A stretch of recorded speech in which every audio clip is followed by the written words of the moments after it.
नमस्कार, मैं पत्रकार हनुमान पुनिया और आप देख रहे हैं अपनी न्यूज। 80 लाख रुपए की देनदारी को लेकर जो है बैंक ने करीब 1 महीने पहले एक प्रॉपर्टी पर ताला लगा दिया था, लेकिन उसके बाद जो व्यक्ति जिसकी प्रॉपर्टी पर यह ताला लगाया गया था वह जनता सरकार मोर्चा के संगठन के संपर्क में आया और उसके बाद कागजी कार्रवाई करने के उपरांत 6 अक्टूबर को उसने अपनी प्रॉपर्टी का जो ताला जो है वो लगा रखा था, बैंक की तरफ से लगाया गया था, उसको तोड़ दिया गया और उसके बाद जो है बैंक ने FIR दर्ज करवा दी। लेकिन 80 लाख रुपए की देनदारी और उसके बाद ताला तोड़ देना, यानी कि ड्यूटी मजिस्ट्रेट की मौजूदगी में ताला लगाया गया था, उसको एक आम आदमी जो है वो तोड़ देता है। तो उसके बाद जो धाराएं हैं वो एक धारणा बनी हुई है कि बहुत बड़ी धाराएं उस पर लग सकती है और उसका जो क्राइम है एक बड़ा समझा जाता है। लेकिन अब जो है ये कोई बड़ा क्राइम नहीं है। हालांकि कुछ 4-5 धाराएं लगी, लेकिन उसके बावजूद जो है वो उसकी जो जमानत है वो पुलिस थाने के अंदर ही हो चुकी है। ऐसा अब जो है मेरे पीछे आप देख सकते हैं, पुलिस थाने के अंदर यहाँ पर ये जो जमानत हुई है और वो शख्स फिलहाल हमारे साथ हैं और जनता सरकार मोर्चा के जो पदाधिकारी हैं वो भी हमारे साथ हैं। उनसे बात करेंगे, पूछेंगे कि किस तरह से क्या कुछ एक्चुअल में ये मामला था और अब जो है आगे किस तरह से इनको किस शर्त पर इनको यहाँ पर ये छोड़ा गया है। हाँ जी, क्या नाम है और क्या मामला है जी? नमस्कार। सबसे पहले तो मैं आपके टीम को धन्यवाद करता हूं जी, हमारी आवाज़ को सरकार तक पहुंचा रहे हैं जी।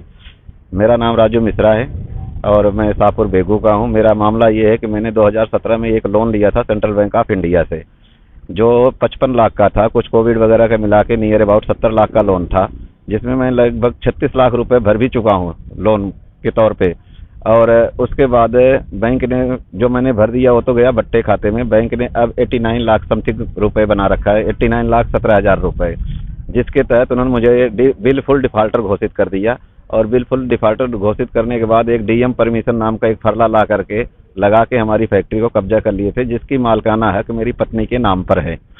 और जब मैंने उसके विषय में जनता सरकार मोर्चा से के संपर्क में आकर के मैंने बात किया तो जनता सरकार मोर्चा ने हमें कुछ दस्तावेज मुहैया कराए और हमारे साथ संघर्ष में सम्मिलित होने के लिए उन्होंने आश्वासन दिया कि आपकी हर संभव सहायता की जाएगी, जिसके तहत मैंने आवेदन भी दिया बैंक में कि आप हमारे इन दस्तावेजों का आधार पर हमें जवाब दीजिए और अपने पैसे लीजिए। लेकिन बैंक गुंडागर्दी पर उतर आया था, जिस तहत उन्होंने रिकवरी के तहत ताला लगा दिया था जी, जिसको आम भाषा में कहते हैं बैंक ने ताला लगा दिया और उनकी कुर्की करने की तैयारी थी। इस दरमियान मैंने थाने में भी आवेदन दे करके मैंने ताला तोड़ दिया जी। अभी ये जो ताला तोड़ने के बाद आप पर क्या कुछ एक्शन बैंक की तरफ से या पुलिस प्रशासन की तरफ से लिया गया था?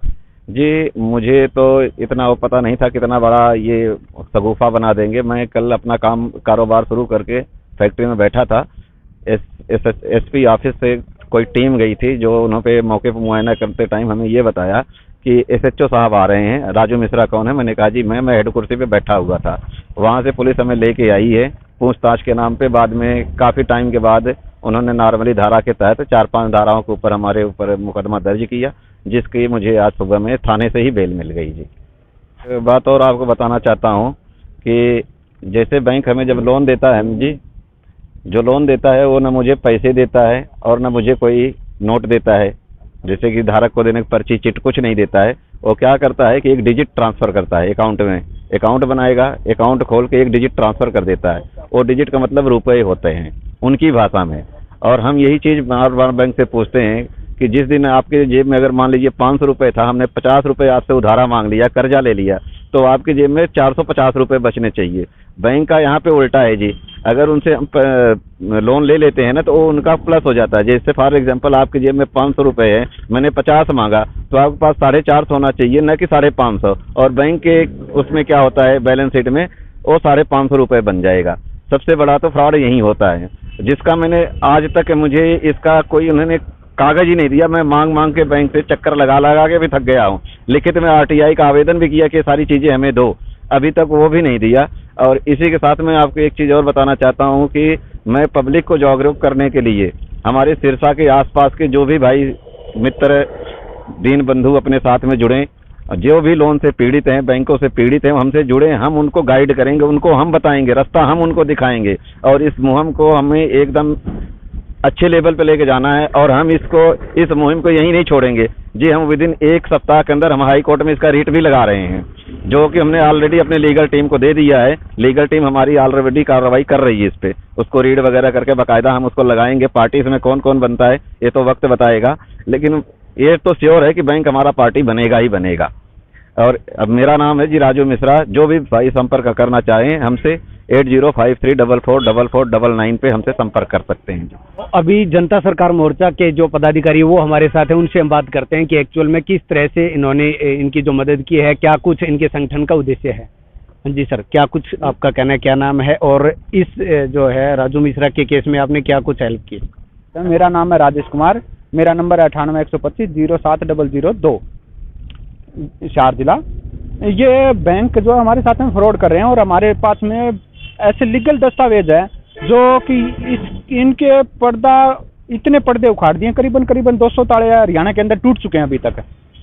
और एक ही कार्रवाई होती है, पुलिस वालों के अंदर कार्रवाई ये देते हैं भाई छोटी मोटी दिया, शांति भंग कर दी और कर दी, और ये नाम नहीं लेते हैं कि इन्होंने बैंक का कुछ भी नाम अंदर नहीं आने देते हैं भाई बैंक फ्रॉड कर रहा है, सिर्फ वो अपने आप है पुलिस के ऊपर।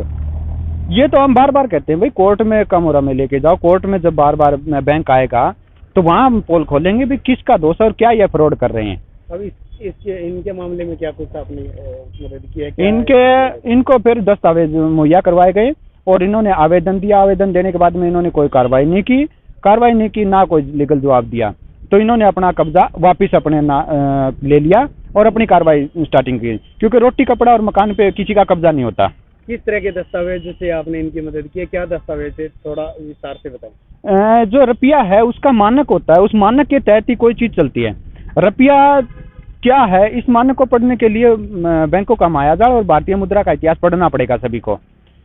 उसी के आधार पर सभी ये दस्तावेज बने हुए हैं और उसी के आधार पर ये कागज लगाए जाते हैं। और बैंक पैसा नहीं दे रहे, बैंक कर रहे हैं फ्रॉड। 2 रुपए से लेके 2000 तक के जितने नोट हैं वो सभी फ्रॉड है। आप बैंक के अंदर लेके 100 रुपए जाओ और उसको बोलो, या 2000 का नोट अभी बंद कर रहे हैं तो उनको बोलो भी ये 2000 रुपए आपकी जो कागज की चिट है ये पकड़ो, क्योंकि इसके ऊपर लिखा हुआ है मैं 2000 रुपए अदा करने का वचन देता हूँ। तो बैंक मैनेजर को जाके बोलो कि मुझे मेरा असली रुपया चाहिए, तो आपको सब समझ में आ जाएगा असली रुपया है क्या और बैंक कहाँ फ्रॉड कर रहे हैं। तो चलिए एक और जो सदस्य हैं जनता सरकार मोर्चा के वो भी हमारे साथ हैं, सज्जन लांबा, और उन पर भी एक केस हो गया था इसी तरह का। ताला जो है वो एक प्रॉपर्टी का तोड़ा गया था, उसमें उनका भी नाम आया था। क्या कुछ कहना है आज एक बार फिर जो सिरसा के अंदर ये कार्रवाई की गई है और इसमें किस तरह से आपको ये एक अचीवमेंट हासिल समझते हैं या फिर एक प्रताड़ना मानते हैं आज वाले केस में, क्या कहना है? सभी भाइयों को आपका मैं आभार व्यक्त करता हूं कि आप जनता की बेबाक आवाज़ उठा रहे हैं, आपकी टीम और आपको बहुत बहुत धन्यवाद। इसके अंदर क्या हुआ भाई साहब कि हमने बैंक आरबीआई के खिलाफ वो आरटीआई लगाई।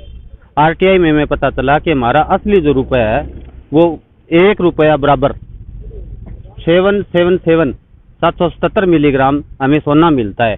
और जो हमारे पुरखों ने यहाँ पर बैंकों के अंदर जितना भी सोना इकट्ठा किया था वो बैंकों के अंदर हमारा आज भी लिखित रूप से जमा है और वो हम हमारा धन वापस लेना चाहते हैं। भैया अपनी रसीद रखो और हमें हमारा असली रुपया चांदी का और जो सोने की सिक्के थे वो वापस करो। इसी कारण से हमें दस्तावेज लगे, जो दस्तावेज के आधार पर हम बैंकों के खिलाफ कार्रवाई करते हैं। अभी आज की ये कार्रवाई हुई है, क्या ये आगे भी जारी रहेगी या फिर इससे कुछ आपको इस तरह की प्रताड़ना हुई है कि आप ये जो आंदोलन है इसको यहीं रोक देंगे? क्या कुछ आगे की प्लानिंग है आपकी?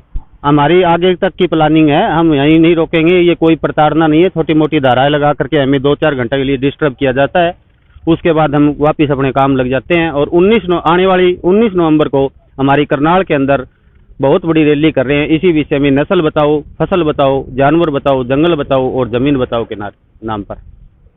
तो चलिए ये एक मामला है और एक बड़ा पेचीदा मामला इसको हम कह सकते हैं, क्योंकि अब से पहले इस तरह का मामला सामने नहीं आया है। लेकिन अब एक जो बड़ी बात है वो यहाँ पर जनता सरकार मोर्चा की तरफ से ये जो बताई जा रही है और वो वाकई में टेक्निकल बात भी इसको हम कह सकते हैं, क्योंकि एक जो 10 रुपए का नोट भी अगर उसकी बात करें एग्जाम्पल के तौर पर, तो उस पर लिखा होता है मैं धारक को 10 रुपए अदा करने का वचन देता हूँ, यानी कि वो 10 रुपए नहीं है, वो एक रसीद है और उस रसीद पे ये लिखा होता है कि मैं अदा करने का वचन देता हूँ, यानी कि 10 रुपए नहीं है। तो वो एक बड़ा मुद्दा है, बड़ा पॉइंट है। तो इस पर देखना ये होगा कि ये जनता सरकार मोर्चा की तरफ से ये जो प्रयास किए जा रहे हैं इस तरह से पूरे देश के अंदर अलग अलग जगह पर, तो आने वाले समय में किस तरह से क्या कुछ ये जागरूकता ला सकते हैं, और आने वाले समय में इस संगठन की तरफ से कितनी जागरूकता होने के बाद लोग जो है कितने अवेयर होते हैं, किस तरह से बैंकों का जो ये एक हिसाब से इनके मुताबिक एक जो फ्रॉड है तो वो किस तरह से सामने आता है, वो आने वाला वक्त बताएगा। अपनी न्यूज के लिए कैमरा सहयोगी के साथ मैं हनुमान पुनिया।